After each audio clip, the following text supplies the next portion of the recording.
India news पर आपका स्वागत है। आपके साथ मैं हूं राकेश पांडे। आपके लिए लाया हूं देश और दुनिया भर की खबरें बिना किसी लाग लपेट के। सिर्फ आप मेरे साथ 60 मिनट तक बने रहिए आंख कान खोल के। शुरुआत करते हैं सबसे पहले 4 बड़ी खबरों के साथ। जेएनयू में हुई हिंसा के मामले में पुलिस ने कुछ नकाबपोश लोगों की पहचान कर ली है। सूत्रों के मुताबिक पुलिस जल्दी वीडियो में नजर आए उन नकाबपोश लोगों की भी पहचान कर लेगी जिन्होंने वहां पर हिंसा की थी।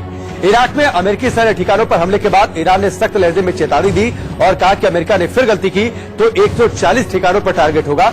इससे पहले अमेरिकी राष्ट्रपति ने ईरान के 52 ठिकानों पर हमला करने की चेतावनी दी थी।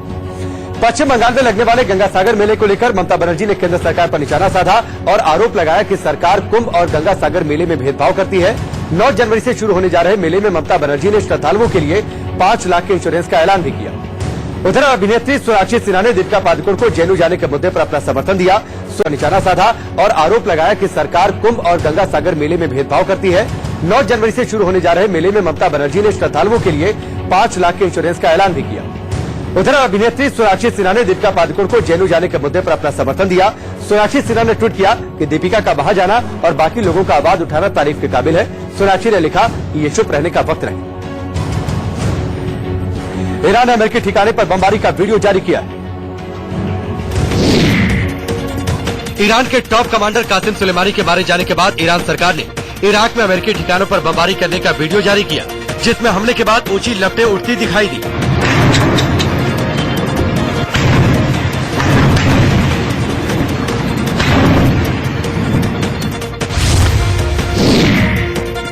मजदूर संगठनों के भारत बंद के दौरान बिहार के पटना में आईएसआई और आरपीएफ के जवानों में भिड़ंत हो गई, जिससे हंगामा खड़ा हो गया।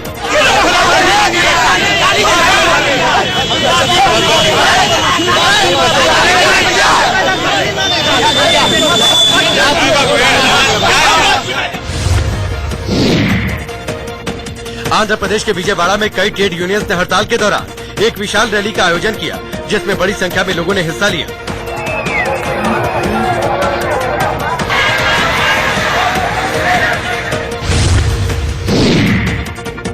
सोशल मीडिया पर एक वीडियो वायरल हुआ, जिसे देखकर लोगों को सावधान होने की जरूरत है। वीडियो में साफ दिखा कि एक बच्चा कार का गेट खोलने की वजह से चलती कार से नीचे गिर पड़ा। गनीमत रही कि पीछे से आ रही गाड़ियां वक्त पर रुक गई और एक बड़ा हादसा टल गया।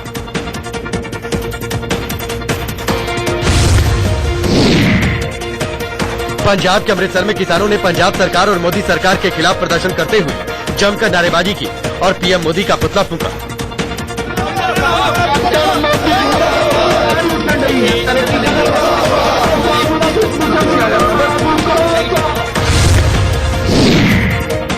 मध्य प्रदेश के इंदौर में कुछ दिनों पहले हथियार लेकर एक परिवार पर हमला करने और हंगामा करने के 7 आरोपियों को पुलिस ने कान पकड़वाकर जुलूस निकाला।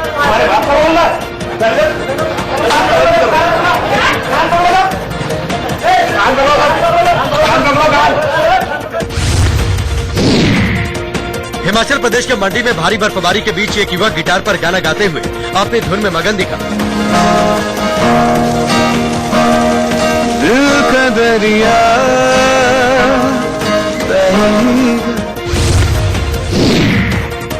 मदुरई के अमन मंदिर में अभिनेता रजनीकांत के एक प्रशंसक ने अपने गाल को एक त्रिशूल से छिदवाया और ढोल बाजे के साथ बाजार में घूमा। वहीं इसके बाद कुछ प्रशंसकों ने परंपरा के मुताबिक मंदिर के फर्श पर खाना खाया।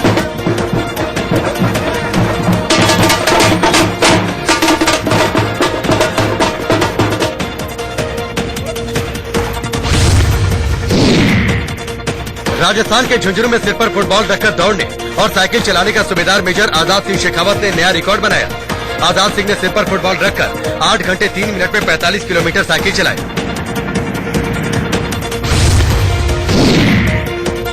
हिमाचल प्रदेश के कुल्लू में भारी बर्फबारी हुई, जिससे चारों ओर बर्फ की मोटी सफेद चादर बिछ गई। इसके साथ ही घाटी का तापमान और नीचे गिरने से ठंड में और इजाफा हो गया। ईरान ने जनरल कासिम सुलेमानी की हत्या का बदला लेने के लिए एक बार फिर इराक में मौजूद अमेरिकी सैन्य ठिकानों पर हमला किया। बताया गया कि ईरान ने इराक के अल असद बेस और इरबिल में एक ग्रीन जोन पर 22 बैलिस्टिक मिसाइलें दागी, जिससे जुड़े वीडियो भी सामने आए, जिनमें देखा गया कि सुलेमानी की हत्या का बदला लेने के लिए ईरान ने मंगलवार देर रात अमेरिकी सैन्य ठिकानों पर दर्जन भर बैलिस्टिक मिसाइलों से हमला किया। देखिए कैसे एक के बाद एक मिसाइलें दागी गई और इनकी आवाजें काफी दूर तक सुनाई दी।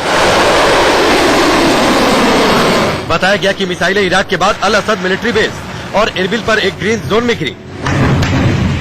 यही नहीं, ईरानी मीडिया ने दावा किया कि मिसाइल हमले में 80 अमेरिकी सैनिक भी मारे गए हैं। वहीं ईरान के सर्वोच्च धार्मिक नेता अयतुल्ला अली खामनेई ने दावा किया कि इराक में अमेरिकी सैन्य ठिकानों पर हमला उनके लिए करारा तमाचा है। अमेरिकी सेना को पश्चिम एशिया क्षेत्र को छोड़ना होगा। जबकि ईरान स्टेट टीवी ने रिवॉल्यूशनरी गार्ड्स के हवाले से दावा किया कि हमले में अमेरिकी हथियारों और हेलीकॉप्टरों को नुकसान पहुंचा है। ईरान के निशाने पर अभी 100 अमेरिकी ठिकाने और हैं। अगर अमेरिका ने पलटवार की कोशिश की तो इन ठिकानों पर भी वो हमला करेगा। वहीं ईरान के विदेश मंत्री जवाद जरीफ ने कहा कि हमने आत्मरक्षा के अधिकार के तहत कदम उठाया है, जिसमें हमारे नागरिकों और अधिकारियों के खिलाफ कायरतापूर्ण हमला किया गया। हम युद्ध की संभावनाओं को नहीं बढ़ा रहे, लेकिन हम किसी भी आक्रमण के खिलाफ खुद का बचाव करेंगे।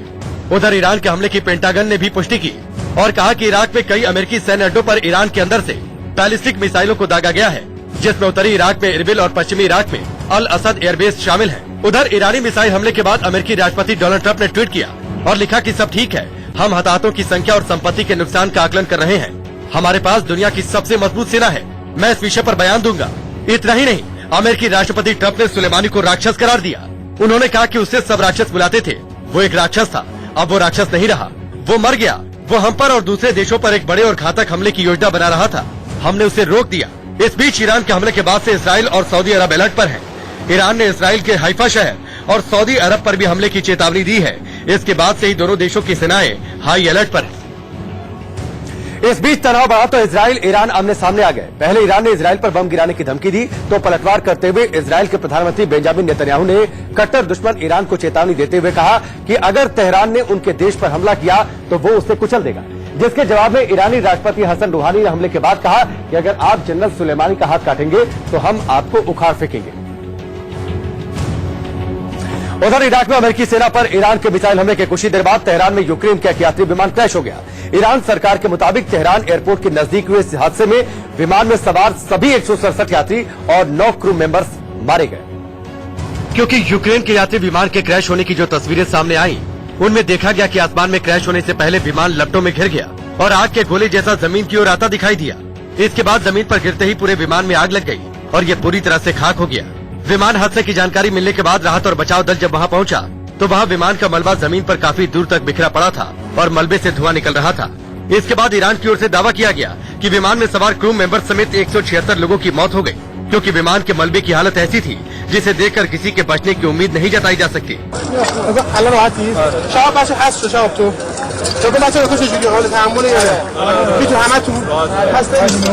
हालांकि हादसे को लेकर तरह तरह की अटकलों के बीच विमान के क्रैश होने का वीडियो फुटेज सामने आने पर आशंका जताई जा रही है कि कहीं ये विमान अमेरिका और ईरान के बीच जारी तनाव का शिकार तो नहीं बन गया। हालांकि शुरुआती रिपोर्ट में तकनीकी खामी की बात सामने आई है, जिसकी जांच के आदेश दे दिए गए। आइए अब आपको ग्राफिक्स के जरिए दिखाते हैं कि तेहरान के इमाम खोमैनी एयरपोर्ट पर सुबह विमान हादसा कैसे हुआ। दरअसल इमाम खोमैनी एयरपोर्ट से बोइंग 737 विमान उड़ान भरने के 3 मिनट बाद ही परान में क्रैश हो गया। जानकारी के मुताबिक यूक्रेन के इस विमान को स्थानीय समय के मुताबिक सुबह 5:15 बजे उड़ान भरनी थी। हालांकि इसे 6:12 पर रवाना किया गया, लेकिन उड़ान भरने के कुछ ही देर बाद फ्लाइट ने डेटा भेजना बंद कर दिया, जिसके बाद कुछ दूरी पर विमान क्रैश हो गया और विमान में सवार सभी 176 लोगों की मौत हो गई। इसमें 167 यात्री और 9 क्रू मेंबर सवार थे। कहा जा रहा है कि हादसे के वक्त विमान में ईरान के 82, कनाडा के 63, स्वीडन के 10, ब्रिटेन के 3, अफगानिस्तान के 4 और जर्मनी के 3 नागरिक थे। जानकारी के मुताबिक यूक्रेन एयरलाइंस का यह विमान तेहरान से यूक्रेन के कीव की ओर उड़ान पर था। इस बीच ईरान के लिए एक और बुरी खबर है। दरअसल ईरान के बुशर इलाके में भूकंप के 2 झटके महसूस किए गए, जिनकी रिक्टर स्केल पर तीव्रता 4.9 और 4.5 मापी गई। हालांकि अभी तक भूकंप के कारण हुए जानमाल के नुकसान की कोई खबर नहीं, लेकिन बचाव कर्मी और सेना दोनों को अलर्ट कर दिया गया है। जानकारी के मुताबिक तेज तीव्रता के इस भूकंप का केंद्र बुशर से 53 किलोमीटर दूर बोराजन में था। 4.9 तीव्रता का पहला झटका ईरान के समय के मुताबिक रात 2:22 पर दर्ज किया गया। इसका केंद्र बोराजन शहर से 10 किलोमीटर दूर सतह से 10 किलोमीटर की गहराई में स्थित था। भूकंप का 4.5 तीव्रता का दूसरा झटका सुबह 3:19 पर दर्ज किया गया। भूकंप का केंद्र बोराजन से 17 किलोमीटर दूर और ये भी 10 किलोमीटर की गहराई में था। दरअसल बुशमर न्यूक्लियर पावर प्लांट के पास भूकंप के तेज झटके ये महसूस किए गए। अगर भूकंप थोड़ा और तीव्र होता तो न्यूक्लियर पावर प्लांट को काफी नुकसान पहुंच सकता था। हालांकि बताया जाता है कि इस प्लांट को इस तरह से डिजाइन किया गया है कि इसमें भूकंप का असर नहीं होता। 7 नवंबर को तेहरान से लगभग 250 मील दूर स्थित उत्तर पश्चिम में टार्क काउंटी में भी भूकंप आया था, जिसमें 5 लोगों की मौत हो गई थी और 300 लोग घायल हो गए थे। इस बीच ईरान के राजदूत ने भारत को बड़ा संदेश दिया है। ईरान के राजदूत अली चेगेनी ने दावा किया है कि वो युद्ध नहीं चाहते, लेकिन अगर हमला हुआ तो जवाबी कार्रवाई करेंगे। We wish this not going to escalate in the region. We are not looking for war. We the Iranian during the last 4 centuries, as I know, never we began any war against anybody. We are living in this region peacefully with our friends and our brothers and sisters, including India. So this is our region, and we don't want any escalation, any tensions in this region. हालांकि भारत किसी भी दशा में युद्ध का पक्षधर नहीं है, लेकिन ईरान और अमेरिका के बीच तनाव का सीधा असर भारत में तेल की कीमतों पर पड़ सकता है, क्योंकि अमेरिकी एयर स्ट्राइक और ईरान के पलटवार के बाद कच्चे तेल के दाम 5% तक बढ़ गए। सोमवार को कच्चे तेल का दाम करीब $70 प्रति बैरल था, जो बुधवार को ईरान की कार्रवाई से $71 प्रति बैरल हो गया। कहा जा रहा है कि कच्चा तेल महंगा रहा तो भारत में डीजल पेट्रोल के दाम बढ़ सकते हैं। तेल की कीमतें बढ़ी तो जाहिर सी बात है महंगाई बढ़ेगी। भारत ने अपने नागरिकों के लिए एडवाइजरी जारी की है कि इराक जाने से भारतीय नागरिक बचे। आइए अब आपको बताते हैं कि अगर युद्ध होता है तो कौन किसके साथ खड़ा हो सकता है, इस पूरे विश्व में हालात क्या बनेंगे। ईरान सीरिया के बेहद करीब है। इस समय नाटो सदस्य देश तुर्की से उसकी अच्छी निभ रही है। जनरल कासिम सुलेमानी ने लीबिया के हिजबुल्लाह, यमन के हुती से ईरान को मजबूती से जोड़ा था। ईरान को दोनों का साथ मिल सकता है। हमास जैसे संगठन भी ईरान का साथ दे सकते हैं। इराक का शिया मिलिशिया संगठन भी ईरान के साथ है। रूस ईरान में अमेरिकी कार्रवाई का विरोध कर रहा है। ऐसे में माना जा रहा है कि रूस ईरान के साथ है। चीन का रुख भी रूस की तरह ही होगा। अगर अमेरिका और ईरान के बीच तनाव और बढ़ता है तो जंग के हालात पैदा होते हैं, तो ईरान, चीन और रूस एक साथ आ सकते हैं। मिडिल ईस्ट में रूस और चीन के अपने अपने हित जुड़े हैं। दोनों ही देश इस इलाके में अमेरिकी दखलंदाजी पर विरोध जताते रहे हैं। अभी हाल ही में खबर आई थी कि ईरान, रूस और चीन की नौसेना हिंद महासागर के उत्तरी हिस्से में नेवल एक्सरसाइज करने वाली है। ईरान की भौगोलिक स्थिति उसके बहुत पश्चिम में है। ईरान 3 तरफ पहाड़, एक तरफ समुद्र से घिरा है। स्ट्रेट ऑफ हॉर्मुज सीधे उसके नियंत्रण में रहता है, जहां से वो अमेरिका और उसके सहयोगियों का व्यापार कारोबार तक रोक सकता है। वहीं अमेरिका के साथ भी कई देश हैं, जिसमें इजराइल का उसे मजबूती से साथ मिलेगा। इसके अलावा सऊदी अरब समेत मिडिल ईस्ट में कई खाड़ी देश हैं जो अमेरिका का समर्थन करते हैं, लेकिन वो ईरान के साथ जंग में तब तक अमेरिका का साथ नहीं देंगे जब तक उन देशों पर ईरान हमले नहीं करता। इनमें यूएई और जॉर्डन शामिल है। सऊदी अरब और ईरान के बीच शिया सुन्नी की लड़ाई है। ईरान में ज्यादातर शिया मुसलमान है, वहीं सऊदी अरब खुद को एक सुन्नी मुस्लिम शक्ति की तरह देखता है। कुवैत, बहरीन मिश्र है, यहाँ पर सुन्नी ज्यादा है। ये देश भी ईरान को पसंद नहीं करते। ऐसे में इनका साथ भी अमेरिका को मिल सकता है। इसके अलावा अमेरिका को ब्रिटेन, फ्रांस का भी समर्थन हासिल है। हालांकि ये देश शांति बनाए रखने की अपील लगातार कर रहे हैं। ईरान को घेरने की अमेरिकी तैयारी पूरी दिख रही है, क्योंकि ईरान के आसपास के हर देश में अमेरिकी मिलिट्री बेस है और उनमें हजारों सैनिक तैनात हैं। यूएई में अगर आप नजर डालें तो वहां पर 5000 सैनिक तैनात हैं अमेरिका के। बहरीन में 7000 सैनिक तैनात हैं। कुवैत में 13000 सैनिक तैनात हैं। कतर में 13000 अमेरिकी सैनिक तैनात हैं। सीरिया में 2000, जॉर्डन में 3000 अमेरिकी सैनिक तैनात हैं। अफगानिस्तान में अकेले 14000 सैनिक तैनात हैं। ईरान से सटे अगर अफगानिस्तान, इराक, तुर्की, सीरिया, जॉर्डन, कुवैत, सऊदी अरब, बहरीन, कतर, यूएई, ओमान में अमेरिका के सैनिक हैं। युद्धपोत है, फाइटर जेट भी वहां पर तैनात है। अमेरिका ने कई सैन्य अड्डे बना रखे हैं। किसी भी तरह की जंग की स्थिति बनने पर पश्चिम एशिया के उसके इन ठिकानों को ईरान से बड़ी चुनौती मिल सकती है। अमेरिका के ये सभी ठिकाने ईरान की सैन्य शक्ति की जद में आ सकते हैं। कुल मिलाकर ईरान के लिए बुधवार काफी उथल पुथल वाला रहा। ईरान की तरफ पहले बुधवार तड़के इराक में मौजूद अमेरिकी एयरबेस पर मिसाइलें दागी गईं। वहीं इसके बाद ईरान की राजधानी तेहरान के पास यूक्रेन का एक यात्री विमान उड़ान भरने के थोड़ी देर बाद क्रैश हो गया। इस विमान में कुल 170 यात्री सवार थे, जिनकी मौत हो गई। वहीं इसके बाद वहां के बुशर इलाके में भूकंप के 2 झटके महसूस किए गए। बताया जाता है कि भूकंप के झटके इतने तेज थे कि इमारतें हिलने लगी।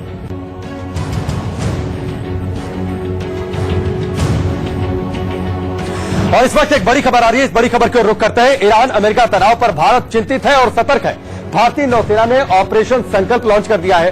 भारतीय जहाजों की सुरक्षा के लिए नेवी का ये ऑपरेशन संकल्प है, जो उन खाड़ी के इलाकों से अपने जो कॉमर्शियल जहाज हैं उनको सुरक्षित वहां से बाहर निकालेंगे। नेवी के जो वॉरशिप्स वहां पर तैनात हैं, भारतीय समुद्री सीमाओं की सुरक्षा और भारतीय व्यापारिक जहाजों की सुरक्षा पहली प्राथमिकता है नेवी की, और इसी को देखते हुए ऑपरेशन संकल्प लॉन्च किया गया है। इससे पहले जून में भी भारतीय नेवी ने ऑपरेशन संकल्प लॉन्च किया था, जब अमेरिका और ईरान के बीच तनाव बढ़ गए थे, युद्ध जैसे हालात बन रहे थे। हालांकि तब स्थिति संभल गई थी, लेकिन तब भी नेवी ने ऑपरेशन संकल्प लॉन्च किया था। तब फारिस की खाड़ी और हॉर्मुज जोन से जो जहाज, व्यापारिक जो जहाज निकलते हैं, उन्हें सुरक्षित वहां से निकाला गया था, जो इंडियन वॉरशिप्स वहां पर तैनात है उनके जरिए।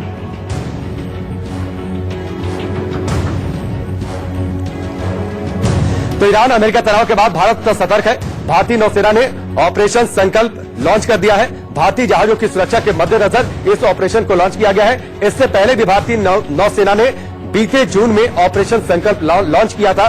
तब फारस की खाड़ी से जो व्यापारिक जहाज है उन्हें सुरक्षित निकाला गया था। और सीधे न्यूज रूम का रुख करते हैं, हमारे सहयोगी आशीष जुड़ चुके हैं, सीधे उनका रुख करते हैं। आशीष, ऑपरेशन संकल्प लॉन्च किया गया है, स्थिति बेहद तनावपूर्ण है और जल्द से जल्द जो वहां पर व्यापारिक जहाज है गया था। और सीधे न्यूज रूम का रुख करते हैं, हमारे सहयोगी आशीष जुड़ चुके हैं, सीधे उनका रुख करते हैं। आशीष, ऑपरेशन संकल्प लॉन्च किया गया है, स्थिति बेहद तनावपूर्ण है और जल्द से जल्द जो वहां पर व्यापारिक जहाज है भारत के, उन्हें वहां से निकालना प्राथमिकता है। बिल्कुल, और ये एक इशारा है इंडियन नेवी का कि हम वहां पे मौजूद हैं। याद होगा कि यमन में इसी तरह का एक ऑपरेशन लॉन्च किया गया था, जिसमें सारे भारतीयों को जब यमन पर अटैक हुआ था तो तुरंत ही निकाला गया था। और ये बहुत मुश्किल होता है ऐसे समय में, जैसे कि अभी कुछ लगभग 45 मिनट बाद में यूएस के राष्ट्रपति डोनाल्ड ट्रंप एक अनाउंसमेंट करने वाले हैं। हो सकता है अगर वो युद्ध का अनाउंसमेंट कर दे या फिर उन्होंने इन्वेड कर दिया ईरान के अंदर, तो फिर उस समय भारतीयों को निकालना बहुत मुश्किल होगा, विशेष तौर पर एयरक्राफ्ट में। एयरक्राफ्ट के लिमिटेशन होते हैं, लैंडिंग को लेकर भी और लोगों को लेकर भी, लेकिन शिप्स को काफी नजदीक पहुंचाना, इसका मतलब है कि भारतीय सेना। आशीष, जो जानकारी दी गई है, आईएनएस त्रिखंड वहां पर पहले से तैनात है, आईएनएस सुमेधा भी उसके करीब है। इन दोनों वॉरशिप्स की मदद दी जाएगी इस ऑपरेशन संकल्प में। न केवल ये दो, याद रखिएगा कि ये स्ट्रेटेजिक डिप्लॉयमेंट है। सारे एसेट्स, चाहे वो शिप्स हो, एयरक्राफ्ट हो, सबमरीन्स हो, सारे बताए नहीं जाएंगे पब्लिक डोमेन में कि कहां कहां पर किसको किसको डिप्लॉय किया गया है। कुछ हो सकता है काफी नजदीक हो, कुछ हो सकता है सेकेंड लाइन में पीछे रखे गए हो, लेकिन काफी एसेट्स डिप्लॉय कर दिए हैं इंडियन। आशीष, इससे पहले भी जून में ऐसे ही हालात बने थे, तभी ऑपरेशन संकल्प लॉन्च किया गया था, और अब तो स्थिति ज्यादा बिगड़ चुकी है।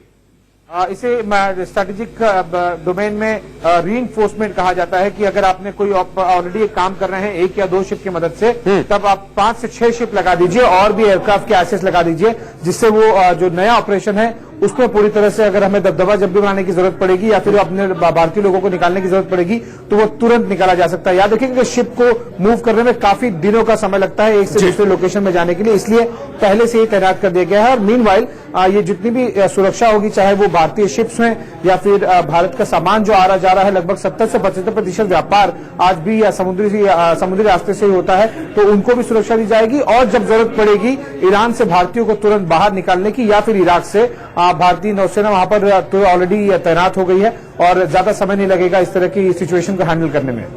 चलिए आशीष, फिलहाल हमसे जुड़ने के लिए, पूरी जानकारी के लिए आगे आपका बहुत बहुत शुक्रिया। आगे भी आपसे संपर्क करेंगे। तो भारतीय नौसेना सतर्क है और ऑपरेशन संकल्प लॉन्च किया गया है अपने व्यापारिक जहाजों को उस रूट से बाहर निकालने के लिए। छत्तीसगढ़ के जांजगीर चांपा में हिंसा के खिलाफ थाने में प्रदर्शन हुआ है।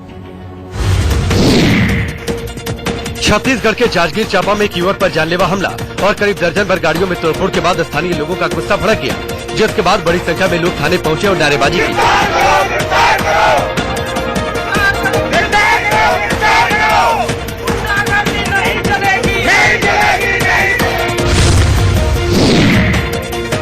उत्तर प्रदेश के बस्ती में गाली देने के विवाद में बीच सड़क पर लड़कियों के 2 गुटों में भिड़ंत हो गई और जमकर मारपीट हुई।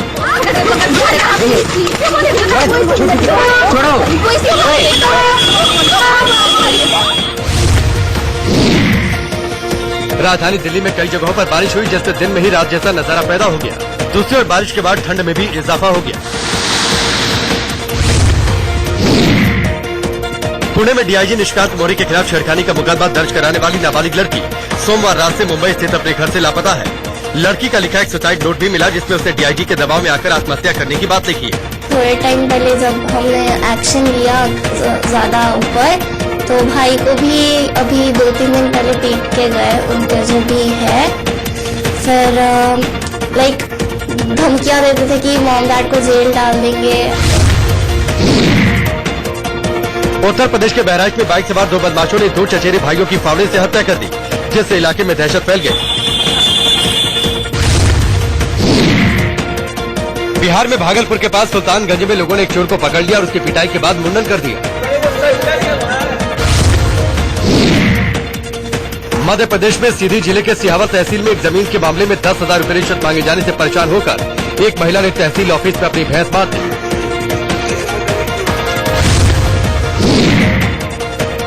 उत्तराखंड के ऋषिकेश में भूस्खलन की चपेट में आने से एक गाड़ी को नुकसान पहुंचा, जिसके बाद नरेंद्र नगर मार्ग पर लंबा जाम लग गया। फ्रांस से 20 सदस्यों का एक दल बिहार में बोधगया के ग्रामीण इलाकों के एक स्कूल में पहुंचा और बच्चों से मुलाकात की। बच्चों ने भी फ्रांसीसी दल का गीत गाकर शानदार स्वागत किया।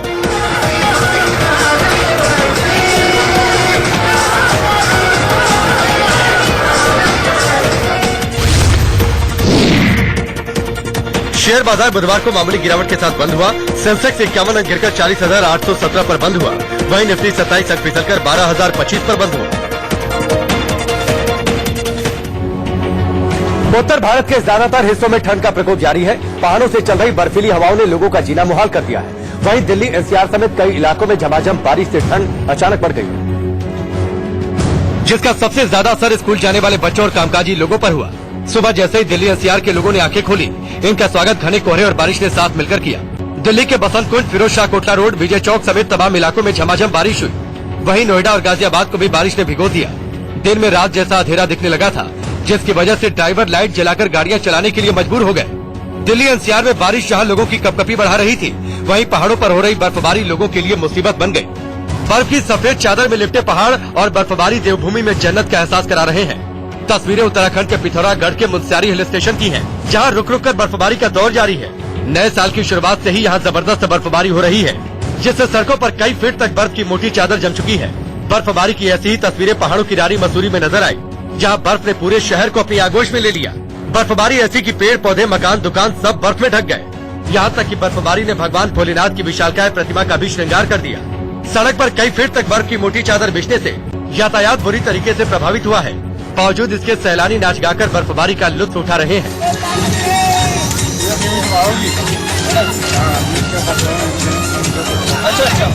संगीत की दुनिया भी अजीब होती है। ये न ठंड देखती है न गर्मी। खुशनुमा एहसास से भरी ये तस्वीरें हिमाचल के मंडी की हैं, जहां एक गायक भारी बर्फबारी के बीच गिटार की धुन पर गाने में मस्त है। यहाँ माइनस में पहुंचा पारा भी उसके बुलंद इरादे को डिगा पाने में नाकामयाब रहा। दिल का दरिया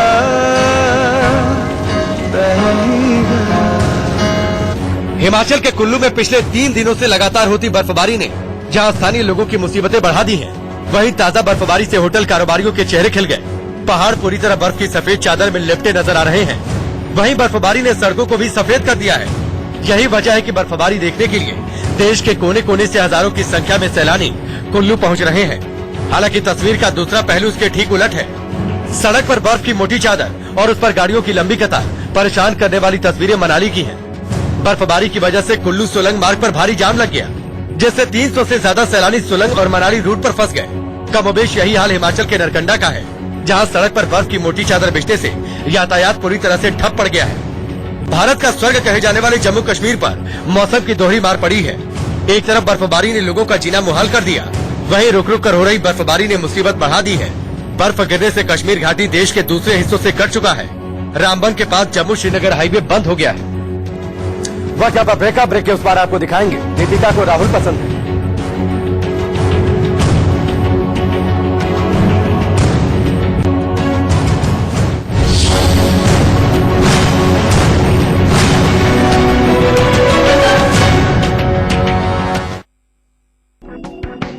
untold story of Kashmiri Pandit का ट्रेलर रिलीज हो गया है।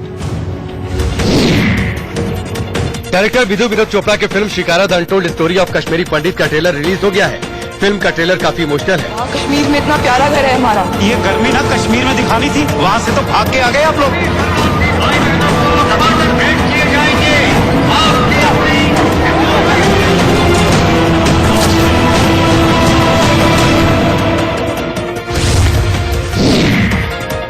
म्यूजिक डायरेक्टर और सिंगर हिमेश रेशमिया के फिल्म हैप्पी हार्डी एंड हीर का ट्रेलर रिलीज हो गया। 2 मिनट के इस ट्रेलर में गानों की भरमार के साथ कुछ डायलॉग्स भी हैं। मैं हूँ हरप्रीत सिंह लामा।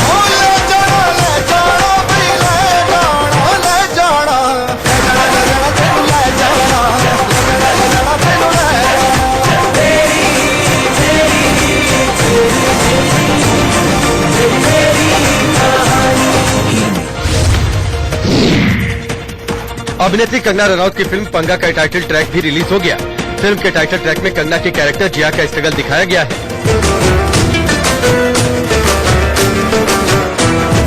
हर बाजी होगी सदा अपने हाथ रे, दिल में जो हौसला रहा।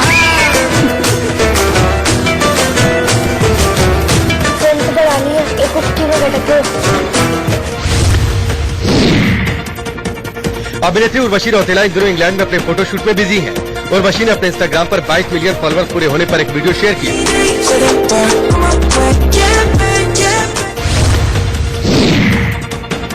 अभिनेता सलमान खान ने दबंग 3 में विलेन की भूमिका निभाने वाले एक्टर किच्चा सुदीप के घर पहुंचकर उन्हें सरप्राइज दिया और उन्हें एक brand new BMW M5 gift किया। किच्चा सुदीप ने इंस्टाग्राम पर सलमान और गाड़ी के साथ तस्वीरें पोस्ट की। फिल्म छपाक के प्रमोशन में जुटी अभिनेत्री दीपिका पादुकोण जब दिल्ली की दुकानों में गई तो उन्हें देखकर लोगों ने खराब प्रतिक्रिया दी, क्योंकि लोग उन्हें पहचान नहीं पाए। दीपिका पादुकोण फिल्म के अपने कैरेक्टर मालती वाले मेकअप में थी, जो एसिड अटैक विक्टिम है।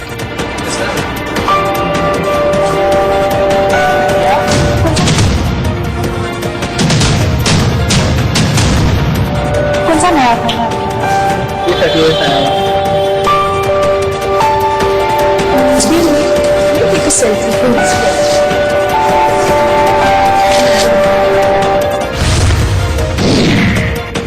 अभिनेता वरुण धवन अपनी फिल्म स्ट्रीट डांसर 3D के प्रमोशन के लिए इंदौर पहुंचे, जहां वरुण ने अपने फैंस के साथ मुकाबला गाने पर डांस भी किया।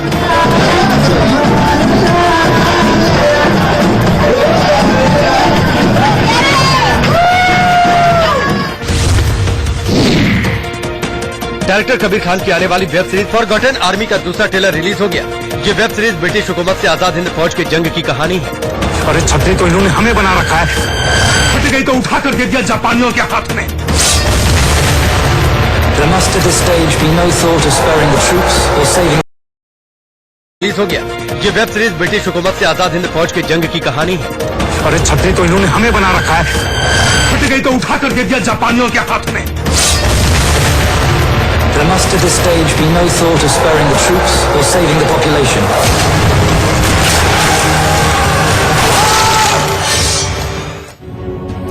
कैंपस में जारी बवाल के बीच जब दीपिका पादुकोण जेएनयू पहुंची तो सियासी गलियारों से लेकर सोशल मीडिया तक माहौल गर्म हो गया। सोशल मीडिया में कुछ लोगों ने दीपिका की हिम्मत की तारीफ की, तो वहीं दीपिका पर अपनी फिल्म के प्रमोशन के लिए जेएनयू का इस्तेमाल करने का भी आरोप लगा दिया। हालांकि दीपिका के जेएनयू जाने को सरकार ने बहुत दूर नहीं दिया। कोई कलाकार क्यों, कोई भी सामान्य आदमी कहीं भी जा सकता है, उसकी राय रख सकता है, उसमें कभी आपत्ति नहीं की किसी ने।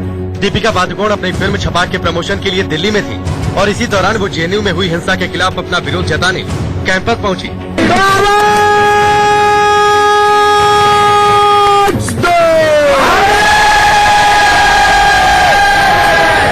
दीपिका छात्रों से मिली और उनकी बात सुनी। हालांकि इस दौरान उन्होंने किसी के पक्ष या विरोध में कोई बयान नहीं दिया।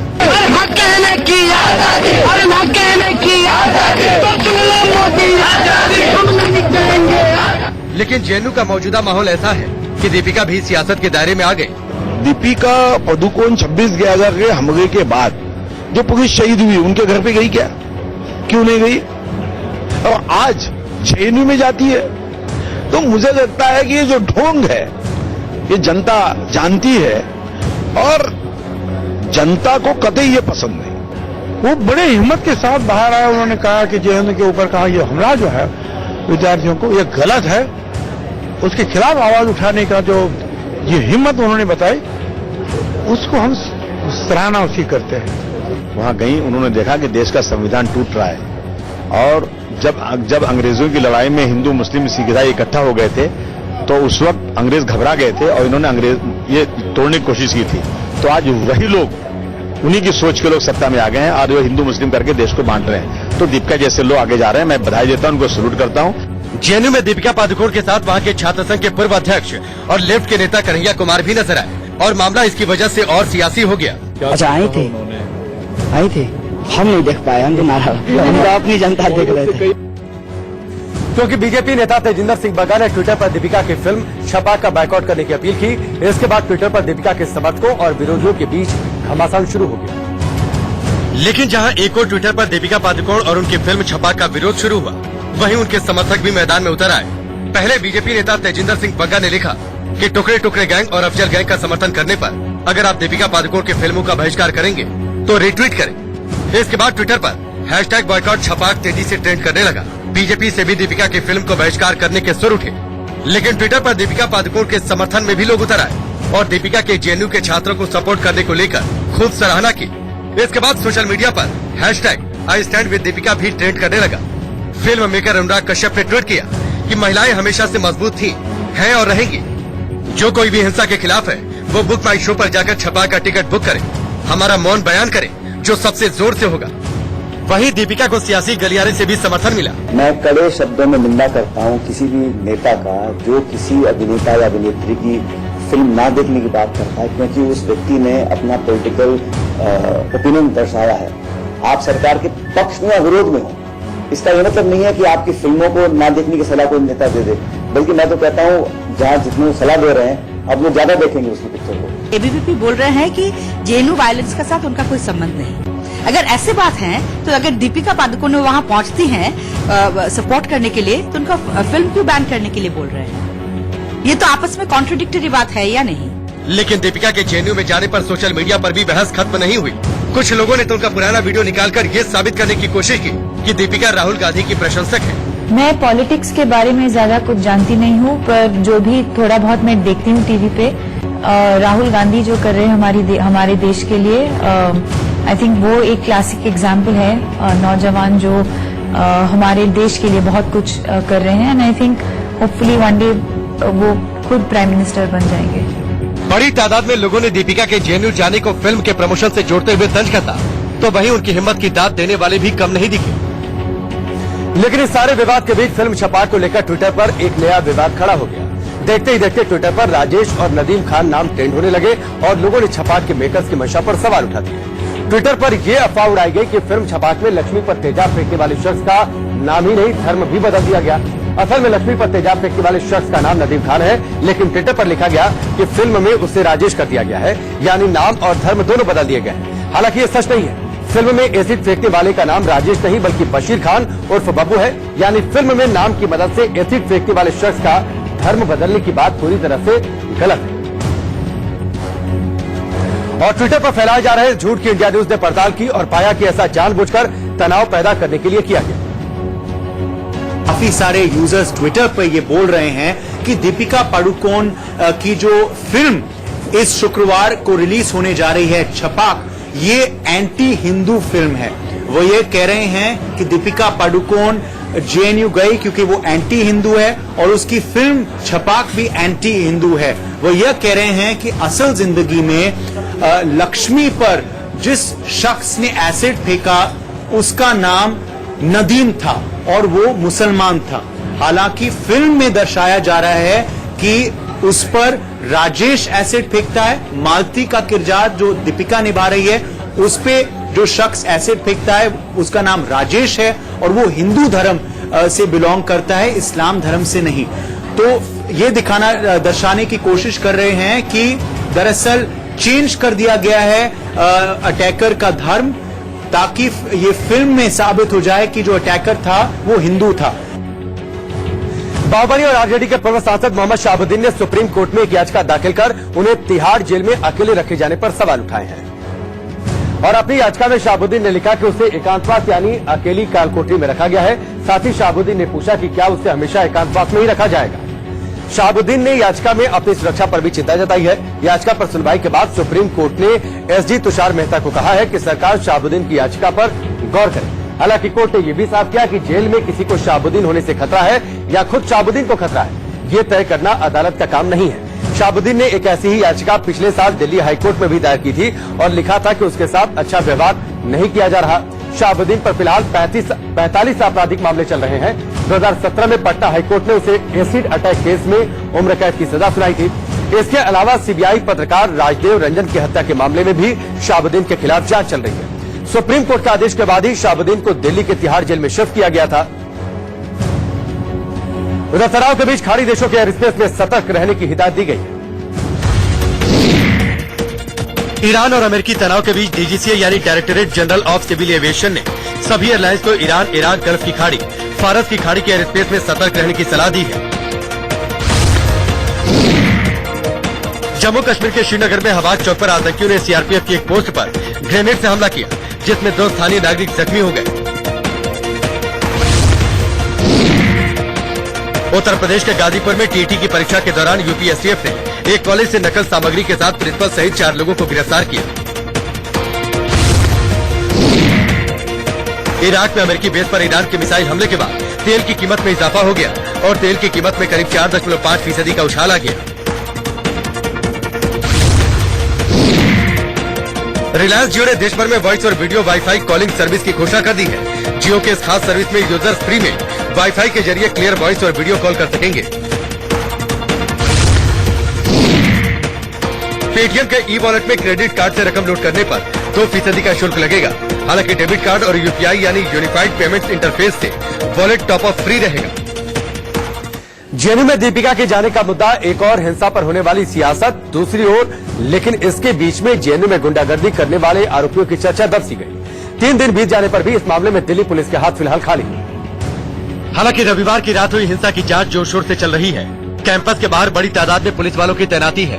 कैंपस के अंदर भी सिविल ड्रेस में पुलिस वाले मौजूद हैं। जेएनयू के सभी मेन गेट बंद है और पुलिस का दावा है कि जेएनयू में सब कुछ ठीक है, लेकिन पुलिस वालों की मौजूदगी से शांति में तनाव की गंध साफ महसूस की जा सकती है। लेकिन सबसे बड़ा सवाल ये है कि 3 दिन बाद भी कोई आरोपी गिरफ्तार क्यों नहीं हुआ।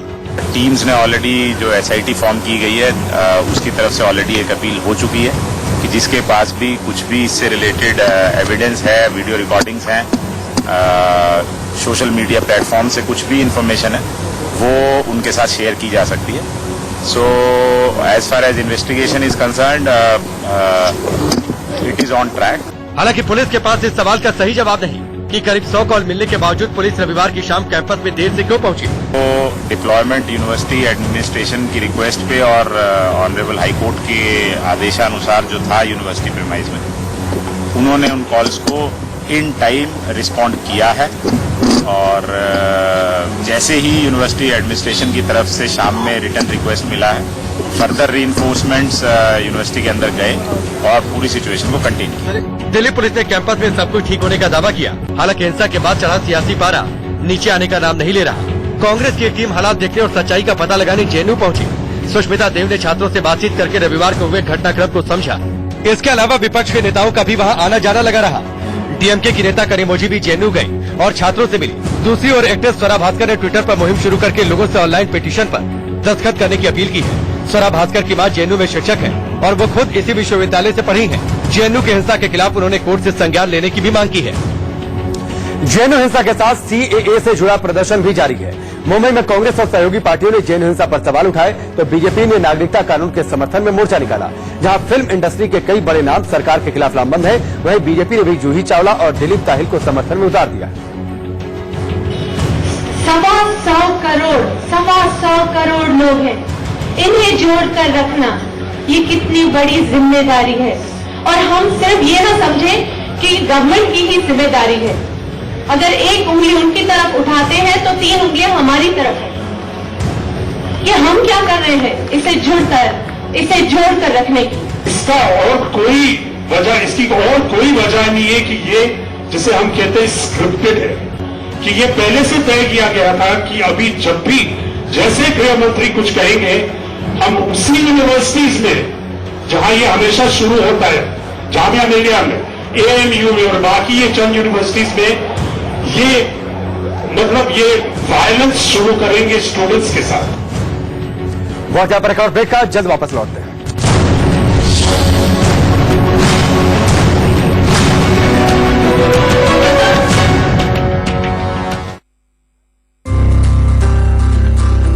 बंद का असर कमोबेश पूरे देश में नजर आया। सरकार की नीतियों के खिलाफ कई ट्रेड यूनियंस ने भारत बंद का ऐलान किया था और हंगामे की तस्वीरें आज पूरे भारत में नजर आई।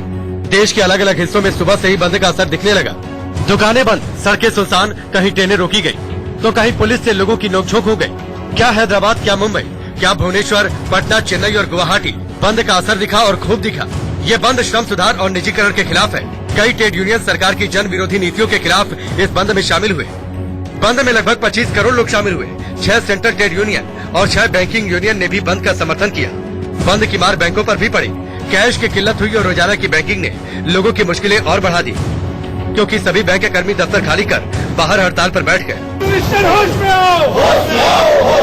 यूपी, बिहार, झारखंड और मध्य प्रदेश में भी बंद का मिला जुला असर देखने को मिला। हड़तालियों ने चक्का जाम कर केंद्र सरकार की नीति और नियत पर हल्ला बोला। सिलीगुड़ी में उत्तर बंगाल स्टेट ट्रांसपोर्ट कॉर्पोरेशन के बस ड्राइवरों ने हेलमेट पहनकर गाड़ी चलाई। बिहार के लेनिनग्राद कहे जाने वाले बेगूसराय में भी ट्रेड यूनियन की हड़ताल का असर दिखा।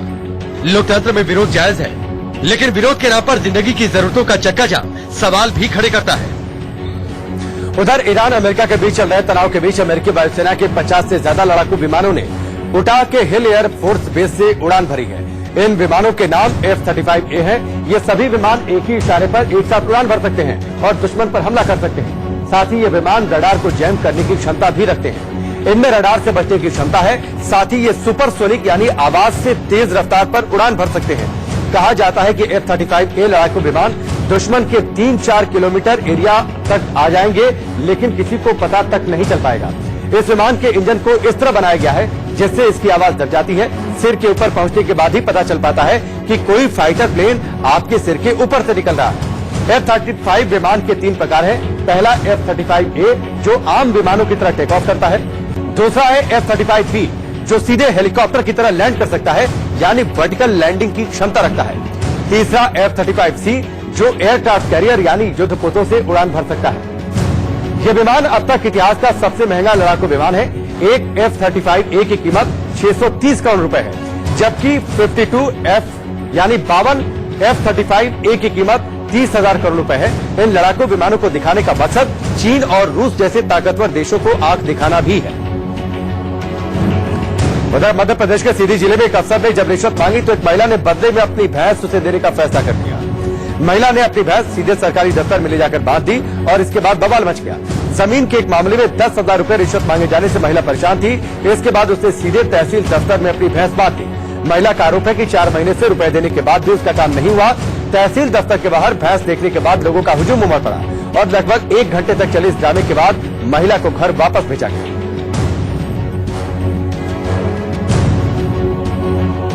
और आखिर में चलते चलते आज का गीत। आज अभिनेत्री नंदा का जन्मदिन है। साल 1965 में आई उनके फिल्म गुमनाम के इस खूबसूरत गीत के साथ आपको छोड़ जाता